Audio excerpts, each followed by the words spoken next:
இந்த கார்த்திக் அப்படிங்கிறவர் தான் வந்து பாத்தீங்கன்னா பாஜக நிர்வாகின்னு சொல்லி போட்டிருக்காரு பாத்தீங்கன்னா, அந்த மொட்டை அடிச்சுட்டு. இவர் வந்து இந்த கேஸை வந்து பிடிச்சிருக்காரு. அதாவது இந்த இவங்க கிட்ட வந்து போன்ல பேசுற மாதிரி பேசி அந்த ட்ராப்பை வந்து அழகா வந்து கையும் களமா பிடிச்சு இந்த போலீஸ் கிட்ட வந்து ஒப்படைச்சிருக்காரு. எனக்கு ஒரு ஃப்ரெண்டு இருக்கா, அவ பேர் வித்யா.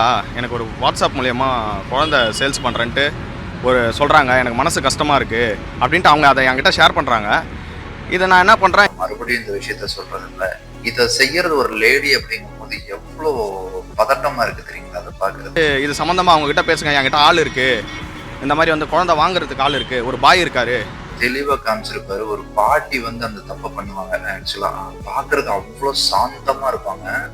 அவங்க அந்த தப்பை பண்ணும் போது நமக்கு பயங்கர கோவம் வரும். கிளவி இப்படி இருந்துட்டு என்ன வேதனை பண்ணது பாரு அப்படின்னு சொல்லி. ப்ராடக்ட் இருக்குது, மெட்டீரியல் இருக்குன்றாங்களே தவிர குழந்தைன்ட்டு அவங்க வாயில் வரமாட்டுது. அவ்வளோ வந்து ஒரு எப்படி சொல்கிறதுனா, அந்த அளவுக்கு ஒரு 3 மாதம் ஒரு குழந்தை இருக்குது, 10 மாதம் குழந்தை, எல்லா குழந்தைக்கும் ஃபோட்டோலாம் அனுப்பியிருக்காங்க.